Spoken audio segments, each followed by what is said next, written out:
কিন্তু আমরা খালিদ বিন ওয়ালিদের উদ্দেশ্যের কথা বলেন ঠিক কিনা? আমরা 313 জন 1000-এর বিরুদ্ধে যুদ্ধ করে বিজয় সেনে নিয়ে এসেছিলাম, কথা বলেন ঠিক কিনা? আমরা হচ্ছে আমাদের ইমানি পাওয়ারটা হচ্ছে সব থেকে বড়, সব থেকে মজবুত। সম্মানিত উপস্থিতি, মুসলমানদের ইমানি পাওয়ার, ইমানের একটা ঝন্টা দিলে আশেপাশে যত কাফের মুশরিক আছে, শয়তান আছে, সব মধ্যে মধ্যে ছিঁড়ে ছিঁড়ে দৌড় মারে, কথা বলেন ঠিক কিনা? সম্মানিত উপস্থিতি, আশেপাশে যত শয়তান আছে, শয়তান কিন্তু জান্নাতের বাগানে প্রবেশ করতে পারছে না আপাততর জন্য। আমি চাই, আজকে দেখতে চাই দক্ষিণ শিবপুর মানুষের ইমানের তেজ কতটুকু। আমি আজকে দেখতে চাই তাদের ইমানের পাওয়ারটা কতটুকু। যে আওয়াজ শুনে, যে ধবনি শুনে মক্কার কাফের মুশরিকরা হৃদয়গুলো থরথর করে কেঁপে উঠেছে, যায় বরণ করতে বাধ্য হয়েছে। যে আওয়াজ শুনে, যে ধবনি শুনে আফগানিস্তানের মুশরিক কাফেরদের অন্তরগুলো থরথর করে কেঁপে উঠেছিল, তারা পরাজয় বরণ করতে বাধ্য হয়েছে। যে আওয়াজ শুনে সিরিয়ার মুশরিক কাফেরদের অন্তরগুলো থরথর করে কেঁপে উঠেছিল, তারা পরাজয় বরণ করতে বাধ্য হয়েছে। যে ধবনি শুনে বাংলাদেশের মুশরিক কাফেররা 5 আগস্টে বাংলাদেশের পালাতে বাধ্য হয়েছে, আমরা সেই ধবনি আজকে দিতে চাই, কথা বলেন ঠিক কিনা? কাদের কাদের এই ইমানি শক্তি আছেন, কারা কারা এই ধবনি দিতে চান? আল্লাহ তাআলা হাত তুলে দেখান। নারে তাকবীর, নারে তাকবীর। সম্মানিত উপস্থিতি, আপনাদের সামনে ছোট্ট একটি সূরা তেলাওয়াত করেছি। সম্মানিত উপস্থিতি, আমি অনুরোধ করছি, আমার শ্রদ্ধেয় পিতা এখানে আসছেন, খুবই ভালোবাসেন, শুনেছেন আমার মাহফিল এখানে আসরের সময় চলে আসছেন, সুবহানাল্লাহ বলেন। উনি এত কোরআন প্রেমিক, আল্লাহ তাআলা আপনাকে কবুল করে নেক, সকলে বলে আল্লাহুম্মা আমিন। আমি আমার শ্রদ্ধেয় পিতাকে, আমার মাতা তাজকে স্টেজে আসার জন্য অনুরোধ করছি।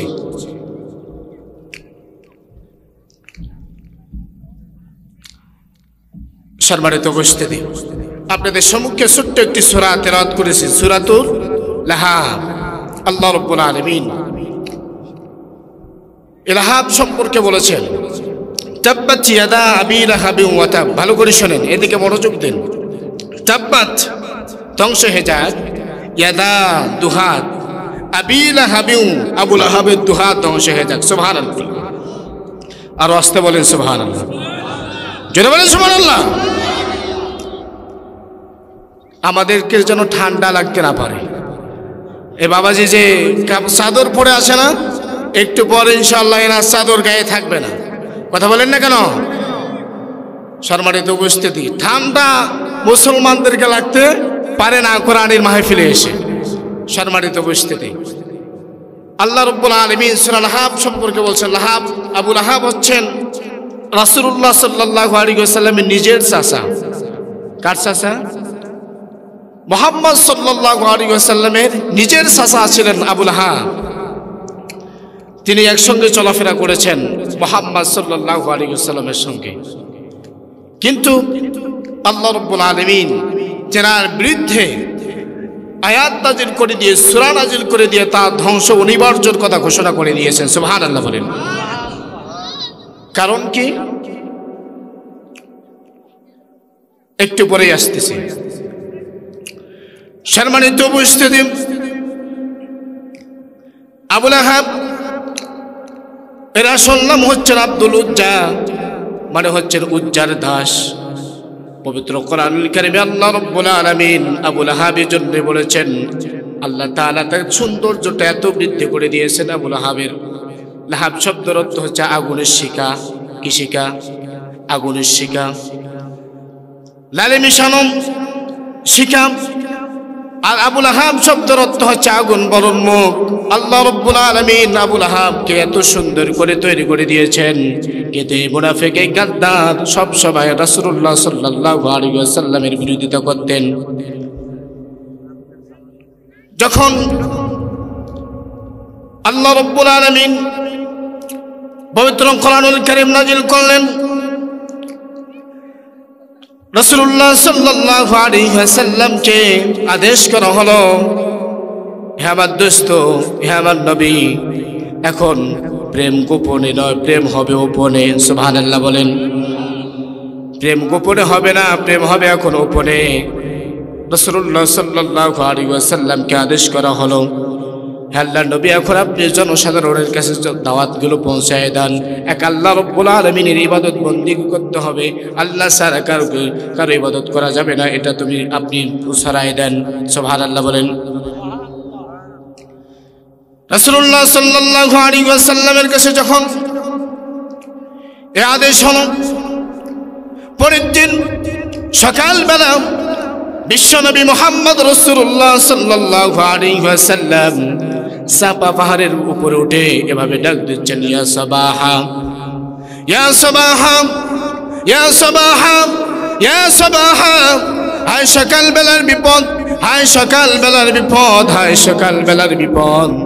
যখন এভাবে চিৎকার মেরেছেন, বুলন্দ কণ্ঠে চিৎকার মেরেছেন, মক্কার আনাচে যত লোকগুলো আছেন, বলেন কে চিৎকার করে?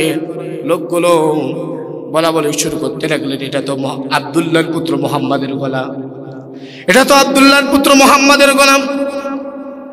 তিনি কি কেন এই কথা বলে চিৎকার মারেন? সঙ্গে সঙ্গে লোকগুলো জামায়াত হতে শুরু করে দিয়েছেন, এভাবে জামায়াত হতে শুরু করে দিয়েছেন। সাফা পাহাড়ের সামনে এভাবে জামায়াত হয়ে গেলেন। যারা নিজে আসতে পারলেন না, কাউকে প্রতিনিধি হিসেবে তাকে পাঠাইলেন। সকল মানুষগুলো এভাবে জমায়েত হয়ে গেল। রাসূলুল্লাহ সাল্লাল্লাহু আলাইহি ওয়াসাল্লামের সামনে আসলেন। রাসূলুল্লাহ সাল্লাল্লাহু আলাইহি ওয়াসাল্লাম কিছু কৌশল কাটালেন। সুবহানাল্লাহ বলেন, জোরে বলেন না সুবহানাল্লাহ। আমরা তো মুসলমান, হ্যাঁ, আমাদের ইমানের শক্তিটাই থাকবে আলাদা। আমরা 80 বছরের বুড়ো হতে পারি, কিন্তু আল্লাহর ইবাদত বন্দেগী করতে আমরা 16 বছরের 26 বছরের যুবক হয়ে যাবে। সুবহানাল্লাহ বলে। সম্মানিত উপস্থিতি, যখন লোকগুলো মক্কার আনাচে লোকগুলো এভাবে জমায়েত হইতে শুরু করলেন, জমায়েত হয়ে গেলেন সাফা পাহাড়ের সামনে। রাসূলুল্লাহ সাল্লাল্লাহু আলাইহি ওয়াসাল্লাম সাফা পাহাড়ের উপরে দাঁড়িয়ে বললেন, হে আরববাসী, হে মক্কাবাসী, আমি যদি বলি এই সাফা পাহাড়ের পিছনে কিছু সৈন্যবাহিনী আছেন তোমাদেরকে আক্রমণ করার জন্য, তোমাদেরকে আক্রমণ করার জন্য অনেক সৈন্যবাহিনী অস্ত্র শস্ত্র নিয়ে দাঁড়িয়ে আছে, তোমরা বিশ্বাস করবা নাকি? মক্কার লোকেরা সঙ্গে সঙ্গে বিশ্বাস করে নিলেন, কারণ রাসূলুল্লাহ সাল্লাল্লাহু আলাইহি ওয়াসাল্লাম জীবন দশায় কখনো মিথ্যা কথা বলেন না। সুবহানাল্লাহ। তারা সঙ্গে সঙ্গে বিশ্বাস করে নিলেন, এটাও স্বীকার করে নিলেন, আপনি আব্দুল্লাহর পুত্র মুহাম্মদ, ছোট থেকে আপনি আমাদের সামনে বড় হয়েছেন, আপনি কখনো আমাদের সামনে মিথ্যা কথা বলেন নাই, কারো হক মেরে খান নাই, কাউকে ঠকান নাই, আপনি কখনো মিথ্যা কথা বলতে পারেন না, আপনি যাই বলবেন সত্য কথাই বলেন। তারা স্বীকার করে নিল। আল্লাহ রাব্বুল আলামিন সঙ্গে সঙ্গে আরেকটা আয়াত নাযিল করে দিন। সুবহানাল্লাহ বলেন। আল্লাহ রাব্বুল আলামিন রাসূলুল্লাহ সাল্লাল্লাহু আলাইহি ওয়াসাল্লামের উপর আয়াত নাযিল করে দিয়ে বললেন, হে নবী, আপনি দাওয়াত দিন, কুল ইয়া আইয়ুহান নাস ইন্নী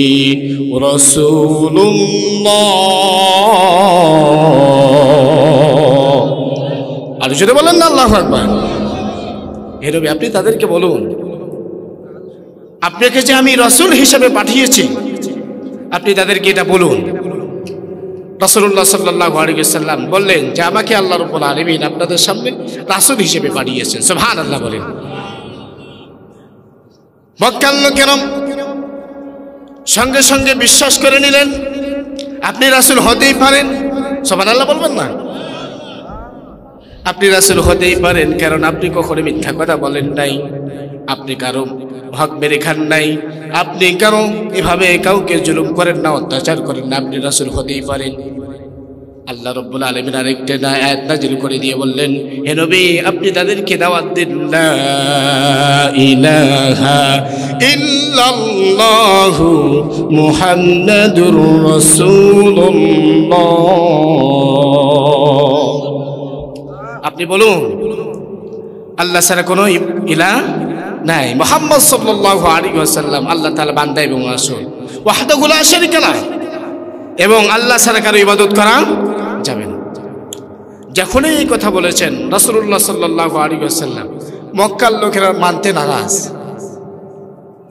মক্কার মানুষেরা মানতে নারাজ। তারা কিন্তু আল্লাহকে রব হিসেবে মানে, কিন্তু ইলাহ হিসেবে মানতে চান না। আল্লাহ যে একমাত্র ইবাদত পাওয়ার যোগ্য এটা তারা মানতে চান না। যখন এই কথা বলেছেন রাসূলুল্লাহ সাল্লাল্লাহু আলাইহি ওয়াসাল্লাম, যখন এই কথা বলেছেন আল্লাহ ছাড়া কোনো কারো ইবাদত করা যাবে না, রাসূলুল্লাহ সাল্লাল্লাহু আলাইহি ওয়াসাল্লামের নিজের চাচা আবু লাহাব সঙ্গে সঙ্গে বিরোধিতা শুরু করে দিয়েছেন।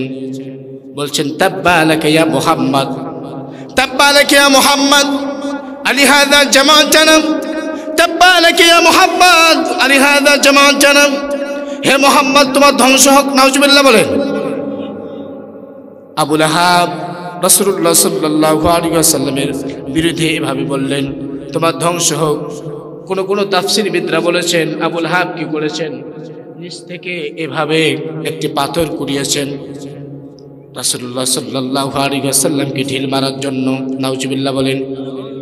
যখন পাথর কুড়িয়েছেন আল্লাহ রাব্বুল আলামিন আর বরদাস্ত করতে পারলেন না, সঙ্গে সঙ্গে সূরাতুল লাহাব নাযিল করে তাকে সতর্ক করে দিলেন, তাব্বাত ইয়াদা আবি লাহাবিন ওয়া তাব মা আগনা আনহু মালুহু ওয়া মা কাসাব। আল্লাহু আকবার বলেন। সম্মানিত ভাই, সঙ্গে সঙ্গে আল্লাহ রাব্বুল আলামিন তাকে হুঁশিয়ার সংকেত দিলেন, হে আবু লাহাব সাবধান হয়ে যাও, কাঁধ থেকে ছুরি মারার জন্য তুমি পাথর কুড়িয়েছো, তোমার তো হাত ধ্বংস হয়ে যাবে, তুমি নিজেও ধ্বংস হয়ে যাবে। সুবহানাল্লাহ বলে। সঙ্গে সঙ্গে আল্লাহ রাব্বুল আলামিন তার প্রতিবাদ করেছেন, সঙ্গে সঙ্গে প্রতিবাদ করেছেন। দেখেন যতটা বিরোধিতা করেছেন দাওয়াতি কাজে, রাসূলুল্লাহ সাল্লাল্লাহু আলাইহি ওয়াসাল্লামের দাওয়াতি কাজে যতটা বিরোধিতা করেছেন আবু লাহাব, মক্কার কাফের মুশরিকরা, অন্যান্য কাফের মুশরিকরা এতটা বিরোধিতা করেন নাই। আবু লাহাব কতটা বিরোধিতা করেছেন দেখেন, তাফসিরে এসেছেন, তাফসির মাজারিতে এসেছেন, তাফসির ইবনে কাসিরিতে এসেছেন। রাসূলুল্লাহ সাল্লাল্লাহু আলাইহি ওয়াসাল্লাম যখন মক্কার আনাচে কানাচে যাইতেন, আকাল্লা দাসত্ব করার জন্য, দাওয়াত কাজের জন্য যাইতেন, যখন যাইতেন রাসূলুল্লাহ সাল্লাল্লাহু আলাইহি ওয়াসাল্লাম লা ইলাহা ইল্লাল্লাহ মুহাম্মাদুর রাসূলুল্লাহ এটা দাওয়াত দিতেন, বলতেন আল্লাহ ছাড়া কারো ইবাদত করা যাবে না, কোনো ইলাহ মানা যাবে না, আর কারো ইবাদত করা যাবে না। যখন এটা বলতেন আবু লাহাব নিজের চাচা পিছনে দাঁড়িয়ে বলতেন, এই লোকটা হচ্ছে ধর্ম ত্যাগী, নাউজুবিল্লাহ বলেন। বুঝতেছেন আলোচনা? একটু পরেই বুঝবেন। এটা আপনাদের শুরুটা বলতেছি, এটা ভূমিকা হচ্ছে, মূল তাফসীর এখনো যায়নি, একটু পরেই বুঝবেন। দাওয়াতি কাজে যখনই রাসূলুল্লাহ সাল্লাল্লাহু আলাইহি ওয়াসাল্লাম এভাবে মক্কার আনাচে কানাচে চাইতেন, এক আল্লাহর ইবাদত করার জন্য বলতেন, আর কারো ইবাদত করা যাবে না, এটা দাওয়াত দিতেন। সঙ্গে সঙ্গে পিছন থেকে নিজের চাচা আবু লাহাব দাঁড়িয়ে রাসূলুল্লাহ সাল্লাল্লাহু আলাইহি ওয়াসাল্লামের বিরোধিতা করতেন, বলতেন যে এই লোক ধর্ম থেকে, এই লোকের কথা শোনা যাবে না, এই লোকটি পাগল, এই লোকটির কথা শুনলে রক্তাক্ত হতে হবে, এই লোকটির কথা শুনলে তোমাদেরকে মায়ের খেতে হবে, এই লোকটির কথা শুনলে তোমাদেরকে জেলে যেতে হবে। নাউজুবিল্লাহ বলেন। এমন লোক বর্তমানে আমাদের সমাজে আছে না নাই? কথা বলেন না কেন? আরে জেলে বলেন না কেন? সম্মানিত ভাই, বর্তমান বাংলাদেশের এই পরিস্থিতিতে কিছু লোক আমাদের দেশ স্বাধীন হওয়ার পর, আমাদের 5 আগস্টে দেশ স্বাধীন হওয়ার পর কিছু লোক এভাবে বাংলাদেশে ইসলাম কায়েমের জন্য এভাবে দাওয়াতি কাজ শুরু করে দিয়েছেন, দাওয়াতি কাজ করতেছেন। আর কিছু কিছু মুনাফিক, আবু লাহাব মার্কা মুনাফিক, এভাবে পিছন পিছন ঘুরে ঘুরে তাদের বিরোধিতা করতেছেন। কথা বলেন ঠিক কিনা? আরে জোরে বলেন না কেন, ঠিক কিনা? সম্মানিত ভাইরা, আমি তাদেরকে বলতে চাই, আমি তাদেরকে এই মঞ্চ থেকে বলতে চাই, এই 16 বছর আমরা নির্যাতিত হয়ে, নিপীড়িত হয়ে, মার খেয়ে, জুলুম খেয়ে, আমরা তাদেরকে আধা ঘন্টাও লাগে নাই বাংলাদেশ থেকে তারা তো মামুর বাড়ি যাওয়ার জন্য আধা ঘন্টা আমাদের সময় লাগে নাই। আমি তাদেরকে বলতে চাই, যারা ইসলামের বিরুদ্ধে এভাবে কাজ করতেছেন, যারা ইসলামের বিরুদ্ধে এভাবে লেগে পড়েছেন, আপনাদের কারাতে আমাদের 30 সেকেন্ডও সময় লাগবে না। কথা বলেন ঠিক কিনা? আপনাদেরকে 30 সেকেন্ড আমাদের সময় লাগবে না। তাই বলতেছি, ভালোই ভালো ইসলামের ছায়াতলে চলে আসেন, ভালোই ভালো চলে আসেন, না হলে আপনাদেরকেও মামুর বাড়ি যেতে হবে। কথা বলেন না কেন? সম্মানিত ভাই, এই আবু লাহাব কি করেছেন দেখেন। বর্তমান প্রেক্ষাপট, তাফসীর কাকে বলে আজকে শুনেন। বর্তমান প্রেক্ষাপট এখন তখনকার প্রেক্ষাপট কি ছিল দেখেন। একবারে খাপে খাপে মিলে যাচ্ছে। রাসূলুল্লাহ সাল্লাল্লাহু আলাইহি ওয়াসাল্লামকে আবু লাহাব এতটা শুধু বাজারে নয়, রাসূলুল্লাহ সাল্লাল্লাহু আলাইহি ওয়াসাল্লামকে বাড়িতেও জ্বালাতন করতেন। যখন বিশ্বনবী মুহাম্মদ রাসূলুল্লাহ সাল্লাল্লাহু আলাইহি ওয়াসাল্লাম এভাবে ঘরের মধ্যে নামাজ পড়তেন, আবু লাহাব কি করতেন, উপর থেকে ছাগলের নাড়ি ভুঁড়িগুলো রাসূলুল্লাহ সাল্লাল্লাহু আলাইহি ওয়াসাল্লামের কাঁধে ফেলাতেন। শুধু তাই নয়, যখন আঙ্গিনার মধ্যে রান্না বান্না হতো, রাসূলুল্লাহ সাল্লাল্লাহু আলাইহি ওয়াসাল্লামের বাসায় আঙ্গিনায় রান্না বান্না হতো, আবু লাহাব কি করতেন, উপর থেকে এভাবে ময়লাগুলো, আবর্জনাগুলো হাড়ির মধ্যে ফেলাতেন। কতটা কষ্ট দিয়েছেন দেখেন। একটাই দেওয়াল ছিল আবু লাহাব এবং রাসূলুল্লাহ সাল্লাল্লাহু আলাইহি ওয়াসাল্লামের বাসার একটাই দেওয়াল, একটাই ওয়াল ছিল। এই আবু লাহাব নিজের ভাতিজাকে কতটা কষ্ট দিয়েছেন দেখেন। শুধু তাই নয়, ওর স্ত্রী উম্মে জামিল, প্রতিদিনের কাজ হচ্ছে এই উম্মে জামিল রাসূলুল্লাহ সাল্লাল্লাহু আলাইহি ওয়াসাল্লামের দরজার সামনে এভাবে কাটা গাছগুলো গাড়াই দিত, যেন ফজরের নামাজের সময় রাসূলুল্লাহ সাল্লাল্লাহু আলাইহি ওয়াসাল্লাম যখন বের হবেন তখন যেন পায়ের মধ্যে কাঁটাগুলো বেঁধে যায়। যখন তার সন্তানগুলো খেলাধুলার জন্য বের হবে, যখন যেন রাসূলুল্লাহ সাল্লাল্লাহু আলাইহি ওয়াসাল্লামের সন্তানের পায়ের মধ্যে কাঁটাগুলো বেঁধে যায়। উম্মে জামিলের এটা প্রতিনিয়ত কাজ ছিল। আবু লাহাব কতটা কষ্ট দিয়েছেন রাসূলুল্লাহ সাল্লাল্লাহু আলাইহি ওয়াসাল্লাম দেখেন। শুধু তাই নয়, যেখানে যাইতো রাসূলুল্লাহ সাল্লাল্লাহু আলাইহি ওয়াসাল্লাম, যেখানে যাইতো সেখানে আবু লাহাব পিছন পিছন গিয়ে রাসূলুল্লাহ সাল্লাল্লাহু আলাইহি ওয়াসাল্লামের বিরোধিতা করত। নাউজুবিল্লাহ বলেন। সম্মানিত উপস্থিতি, এই আবু লাহাব খুব কষ্ট দিয়েছেন রাসূলুল্লাহ সাল্লাল্লাহু আলাইহি ওয়াসাল্লাম, যতটা অন্য কাফের মুশরিকরা কষ্ট দেন। সেজন্য পরে রয়েছেন আল্লাহ রাব্বুল আলামিন আবু লাহাব সম্পর্কে বলছেন, মা আগনা আনহু মালুহু ওয়া মা কাসাব। আল্লাহু আকবার বলেন।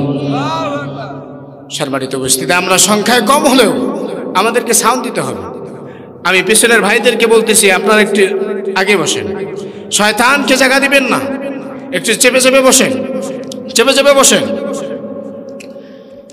এই আবু লাহাব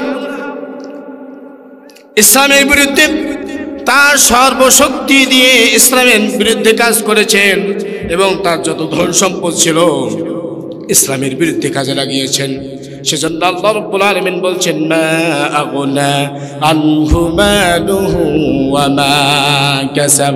তার ধন সম্পদ এবং সে যে উপার্জন করেছে তার কোনো কাজে লাগে নাই, মৃত্যুর পরেও কাজে লাগে নাই এবং মৃত্যুর পূর্বেও কাজে লাগে নাই। সুবহানাল্লাহ বলেন। যারা ইসলামের বিরুদ্ধে কাজ করবেন, ভালো করে শুনেন, যারা ইসলামের বিরুদ্ধে কাজ করবেন তার ধন সম্পদ, সন্তান সন্ততি দুনিয়াতেও কাজে লাগবে না, আখিরাতেও কাজে লাগবে না। দুনিয়াতেও লাঞ্ছিত হবে, আখিরাতেও লাঞ্ছিত হবে। দেখেন আবু লাহাবের কি অবস্থা দেখেন। আবু লাহাব যখন তার ধন সম্পদ এভাবে ইসলামের বিরুদ্ধে ব্যয় করতে লাগলেন এবং তার সন্তান সন্ততিদেরকে এভাবে ইসলামের বিরুদ্ধে লেলিয়ে দিলেন। সর্বশেষ যখন তার মৃত্যুটা দেখেন কি ভয়ানক হয়েছেন। আবু লাহাব চিন্তা করেছিল, যখন আমি মৃত্যুবরণ করব, মুহাম্মদ যা বলে যদি সত্যি হয়ে যায়, তখন আমার ধন সম্পদ এবং সন্তান সন্ততি তারা মাফ করে নেব। নাউজুবিল্লাহ বলেন, এটা সম্ভব নাকি? কথা বলেন না কেন? সম্ভব? আল্লাহকে ঘুষ দেওয়া সম্ভব? জোরে বলেন না কেন? আল্লাহ কি ঘুষ খায়? সম্ভব? সম্ভব না। আবু লাহাব এটা চিন্তা করছেন। আবু লাহাবের মৃত্যুটা দেখেন কত ভয়ানক ছিল। আবু লাহাব মনে করেছিল, আমাকে এতটা আল্লাহ রাব্বুল আলামিন ধন সম্পদ দিয়েছেন, হয়তোবা আমার জীবন দশা আমার কোনো অসুবিধা হবে না। আবু লাহাবের শেষ বয়সে আল্লাহ রাব্বুল আলামিন তার শরীরে এমন একটা বিস্ফোরা দিয়েছিলেন, সারা শরীরে বিস্ফোরা দিয়ে জর্জরিত করে দিয়েছিলেন। সুবহানাল্লাহ বলেন। বিস্ফোরা ছিলেন তো? বিস্ফোরা ছিলেন? ব্যথা কম করে না বেশি করে? হ্যাঁ, একটা উঠলেই বুঝবেন, একটা উঠলে সারা শরীরে জ্বর চলে আসে, ঠিক না? একটা যদি একটা উঠে পুরো শরীরে জ্বর চলে আসে। এই আবু লাহাবের পুরো শরীরে আল্লাহ রাব্বুল আলামিন এভাবে বিস্ফোরা দিয়ে দিলেন। ব্যথায় আবু লাহাব বাঁচতে পারে না, লক্ষ লক্ষ টাকা খরচ করে এই বুশপাড়া পালায় না। সুবহানাল্লাহ বলেন। এই মাইকটা দিয়েছেন কে? জোরে জোরে বলেন না কে? সম্মানিত ভাই, সময় খুবই সংক্ষিপ্ত, আলোচনা করব, এখনো কিন্তু শুরুই হয়নি। খুবই সংক্ষিপ্ত সময়, সম্মানিত উপস্থিতি। তাহলে শুনেন, এই আবু লাহাব যারা ইসলামের বিরুদ্ধে এভাবে কাজ করবেন, টাকা পয়সা ব্যয় করবেন, তার এই অবস্থাটা আবু লাহাবের মতো হবে। দেখেন আবু লাহাবের কি অবস্থা হয়েছিল। মৃত্যুর পূর্বে আল্লাহ রাব্বুল আলামিন তার পুরো শরীরে এভাবে বিস্ফোরা দিয়ে দিলেন। শেষ পর্যন্ত তার স্ত্রী সন্তানও তাকে ছেড়ে চলে গেল ভয়ে যে আমাদের যদি হয়ে যায়। স্ত্রী সন্তানরাও তাকে ছেড়ে চলে গেল, আবু লাহাবকে ছেড়ে চলে গেল, অন্য জায়গায় চলে গেল। আবু লাহাব সর্বশেষ মৃত্যুবরণ করলেন, একটা ভয়ানকভাবে মৃত্যুবরণ করলেন। আবু লাহাব মৃত্যুর পরে আল্লাহ রাব্বুল আলামিন দেখেন তাকে কতটা লাঞ্ছিত করেছেন। যখন মৃত্যুবরণ করেছেন, তার লাশটা 3 দিন পর্যন্ত সেখানে ছিল। সুবহানাল্লাহ বলেন।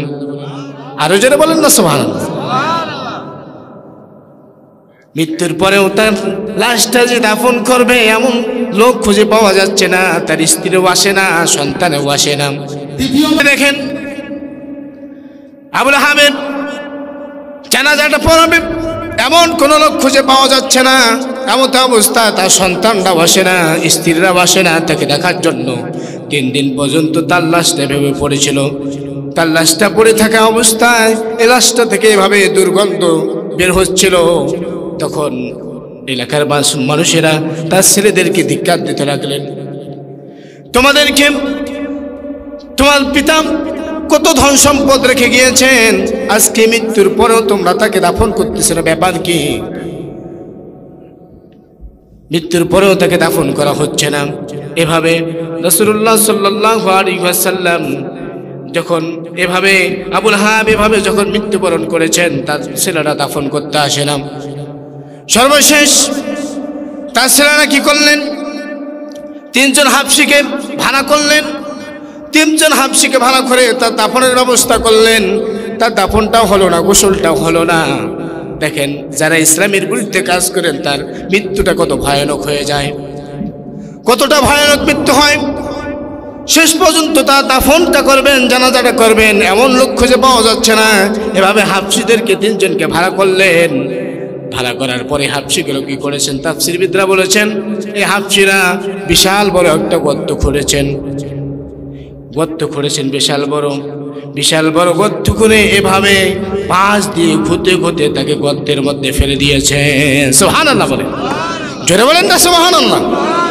সম্মানিত ভাইয়েরা, আমি বলতে চাই, আজকের এই মঞ্চ থেকে বলতে চাই, যারা ইসলামের বিরুদ্ধে কাজ করবেন, যারা ইসলামের বিরুদ্ধে এভাবে হাত তোলার চেষ্টা করবে তাদের মৃত্যুটা হবে এরকম আবুল হাবের মতো মৃত্যু। কথা বলেন ঠিক কিনা? তারা মৃত্যুবরণ করলে আমরা কোনো মৌলবি মুর্শিদ তাদের জানাজা পড়াবো না। কথা বলেন ঠিক কিনা? তাদেরকে এভাবে গর্ত খুঁড়িয়ে অঝাড়া বাঁশ দিয়ে তাদেরকে এভাবে গর্তের মধ্যে ফেলে দেওয়া হবে। কথা বলেন ঠিক কিনা?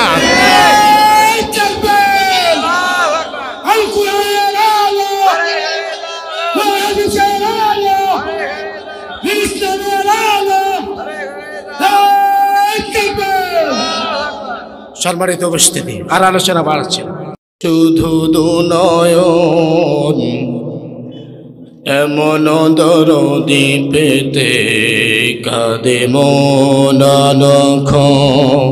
সকলে বলুন তাই ফের কথা ভেবে কাঁদে শুধু দুনয়ন এমন দরদি পেতে কাঁদে মন নখ।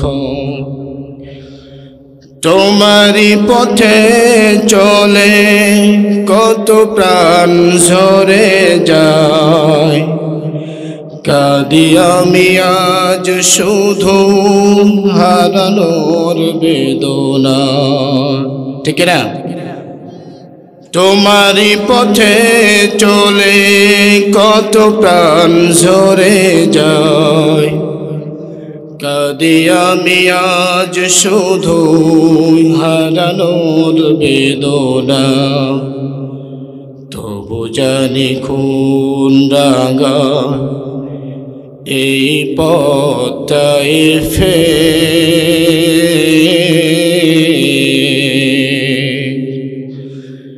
এই পথ হলো রাহে মুহাম্মদ,